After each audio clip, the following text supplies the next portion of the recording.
He's begun a vegetable garden right outside my unit. He lives upstairs. He does not have space. I've had an empty space, and he's now cultivating, he and his family are now cultivating that to grow vegetables outside in my garden. And that's one of the exciting things that I look forward to as we get new people in and as we evolve as a community. This is Peak Moment. We are living at a peak of human innovation, information, wealth, and health. But we're also at a peak of population and consumption, with rising temperatures and declining resources fueled by cheap oil and gas. Peak Moment Television, bringing you examples of positive responses to energy decline and climate change through local community action. Hi, welcome to Peak Moment. I'm Janaea Donaldson. Today I'm at the Bellingham Co-Housing Community Room, and I'm going to be talking with somebody about the Bellingham Co-Housing Group. I'm with Kathleen Nolan. Thank you for joining me. It's good to be here. You were one of the developing members of this co-housing. Now, let's start. What is co-housing? Co-housing is a model for design of communities. I think the first came in Muir Commons in California about 40 years ago. Okay. So there's a couple of architects from California who went over to Sweden and learned how they do community building there. So were they doing this kind of thing earlier? Sweden has been doing it for hundreds of years or 100 years, something like that. So a couple of architects went over there in the 60s, 70s, brought it back.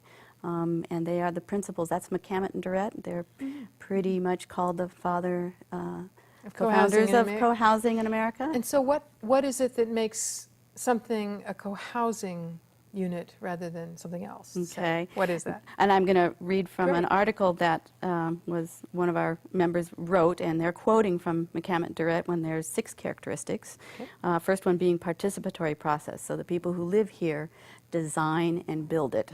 Okay, So, we'll go back to that on your examples. On yours. Neighborhood design, it's designed with some concepts of designing a neighborhood, not just a house, not just a development, but a neighborhood. Okay. Private homes that are supplemented by community facilities, that's what we've got here. Is this so you've got your house. private homes, and then you've got the shared community room and other things. We'll go to that example. Good. Okay. Resident management, so after we move in, we don't hire out our management services. We do that all in-house, so it's a lot of volunteer work. And there's non-hierarchical structure and decision-making. So although sit on the board of directors, it is consensus decision-making, so all our decisions are done as a community, and the board is just a legal structure. Okay. And the final one is the community is not primary income source for residents. So so it can't be, you could rent, but it can't be your main way of earning your living. That's right. We don't income share. It's just, this is where we live. So in the legal model, each of you own your own home or your own little apartment space. Is that right? Condominium. We're a legal condominium. And that's what it's an easy structure to work with because it's already set up to own your airspace inside your unit. And then all of the structures and the grounds and the common facilities are all common owned with us each having a share. Oh, interesting. So the condominium is a good model, at least legally. The banks like it because it's normal. And we can expand. This is like the clubhouse of a condominium, but we expand its uses so that, but we can call it a clubhouse so that the lenders will say, gee, standard condo. Right. Easy. Easy. Let's go back to square one. What was this when you all began, as you started developing? Was this just raw land? Were there existing structures? How did the idea come about? Tell me how you started. This was 5.74 acres. It had one farmhouse, which is the latter part of the back part of the common house, and it served as a farm for many years, and then it was a hippie commune for a while, and there were 6 of our founders who found the land, bought the land with $20,000 each investment for them, and then started hiring professionals to design the site design. So they had the idea of doing co-housing from the get-go. Yes, this was in '95. Okay. So our burning soul was Marina's Vandekamp, who's had a gathering at his home, knew he wanted co-housing, had a spiritual base, which didn't hold out throughout the entire development process, but that's where he started. So in '97, '98, He had 97, is fall of 97, 6 people bought this property. Okay. So it took 2 years of meetings and finding a spot, talking the owners into giving them a shot. Okay. So then what? Then you work on designing, planning how many buildings Site. you could put here.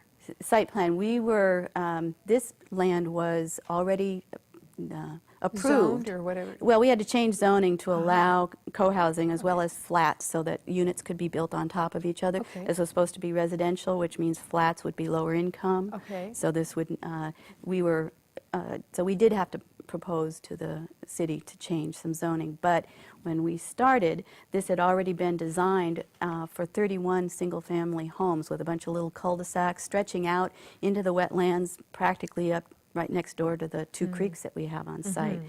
So we were able to have a different design of 33 homes on 10 buildings, preserving the existing farmhouse and choosing a site design that maintained a lot of the heritage trees that we have on site. Oh, that's exciting. And your wetlands. And our wetlands. So your houses, so we see, you know, the houses that are Clumped. a couple homes, excuse me, several story, 2 stories, I think, high. 2 stories, yeah. So you have similar, your building units are similar structures, is that right? We have 4 designs, Okay. and one's, our smallest unit is 780 square foot, 2-bedroom home, and that's a 1-story. We have flats, so that's what the ones that are 2. Then we have a 2-bedroom townhouse, and we have a 3-bedroom townhouse, and we have 4 bedrooms, and they're 1,600 square feet. So that's the range of size. So partly what you're looking at is smaller home spaces Yes.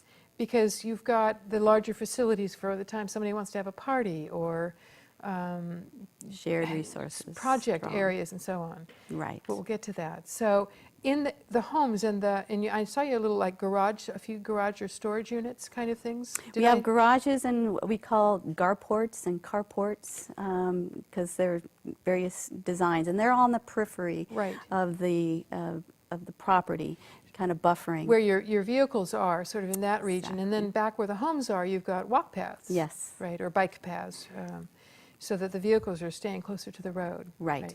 So how much, I'm just still trying to get to, how much land did you get to leave natural, where the homes aren't, I guess, on that 5-point-something acres? Well, I always thought that we built on 2.2 acres, but we just recently checked, and it's 79.99% is open space in our property. Okay. That includes all the areas between the buildings, but that's significant. That talks about raw footprint, I think, of our buildings. Okay. But we stayed out of the wetlands completely. We have a bioswale that's a filtering device for our runoff water. So that was our demarcation. We wanted to protect the wetlands and not encroach upon it and try and use the wetlands for its purpose. So there was some environmental sort of consciousness Yes. involved with some of you, not only your own personal footprint in your home sizes, but the land that you're on. This land. So did that, when you got to building, now, the separate buildings and the extension to this community building, what kinds of things did you take into account when you were looking at your building materials or your lighting or any of that kind of thing? Was the environment one of those factors for you? Sure, that was what we wrestled with a lot of our development and a lot of the pre-planning. And what we were able to come away with is, well, marmoleum flooring, cellulose. Marmoleum. That's like linoleum, old, but it's all natural products. Okay, all right. And so all of our, what would be, I don't even know what the, vinyl Yes. is yes. all It's natural, is so you don't have natural. that kind of gassing from the vinyl. Exactly. Okay. We, our carpets are pop bottles, recycled pop bottles. We had upgrade flooring for bamboo, so that bamboo was a new thing for some of the construction workers to work with. And we were able to get cellulose blown-in insulation. We have low toxic paints and glues and all that kind of stuff. We did in this room, I think this trim wood is sustainably harvested from Whatcom County. From your own county, so it's Yes. local wood. Local